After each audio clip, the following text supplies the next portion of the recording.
YouTube шынымен ақша төлеме. Әлі де осылай күмәнданатындар көп. Сәлем достар, бүгінгі видеода қалай айлығымызды аламыз, карталық мәліметтерімізді қалай енгіземіз, сол жайында көрсететін боламын. Ол үшін міндетті түрде $100 пароктан асуыңыз қажет.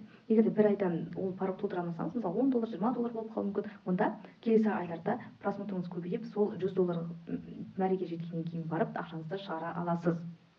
Сіздің қанша ақша алатыныңыз, оның барлығы видеоңыздың өтімділігіне, еңбектеріңізге байланысты. Бізге ақшаны шығару үшін міндетті түрде Google AdSense қажет болады. Оны алдын ала мен барлық мәліметтерді толтырып қойғанмын. Google AdSense сіздің канал ашқан Gmail почтаңызға байланыстырылады. Міне Google-ға жаздым, екінші тұрған кіру деп басамын. Бұл жерде мен алдында салықтық мәліметтерімді жіберген болатынмын. Бүкіл мәліметтеріңізді, жеке куәлігіңіздің барлығын осы жерге жазасыздар. Содан кейін барып мекен жайды пин-кодпен растау қажет болады.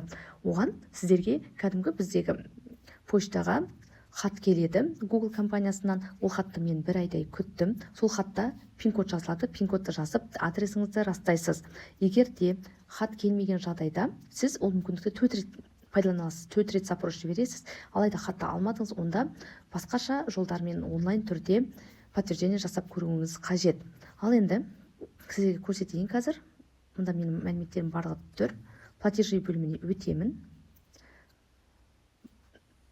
Төлем мәліметтері. Міне жаңағы айтқан аты жөнім тұр. Подтверждение менде 19 июнь 2024 жылы жасалған.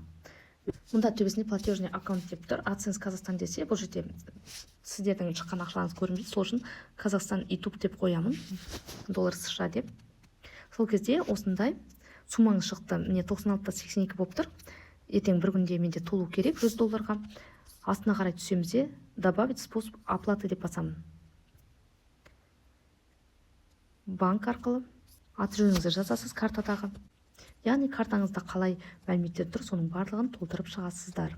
Өзімнің банк мәліметтерімді толтырдым. Карталық бұл жерде EBAN, картаның номері, аты жөніңіз барлығы жазылады. Оны кез келген өзінің картадағы жеке реквизиттер мәліметтерден қарап алсаңыз болады. Мұнда мен Каспи картаны енгіздім. Запись экран жасау мүмкін болмағандықтан ол түсірілген жоқ. Енді жазғаннан кейін астында сохранить деп басамын мәліметтерді. Болды, міне EBAN счет номердің соңғы 4 саны тұр. Аты жөнім барлығы тұр. Енді $100 толғаннан кейін айлық осы банк картасына түсіп отыратын болады. Барлығыңызға осылай монетизацияға жету бұйырсын. Еңбектеніңіздер, ізденіңіздер. Міндетті түрде жетістікке жетесіздер.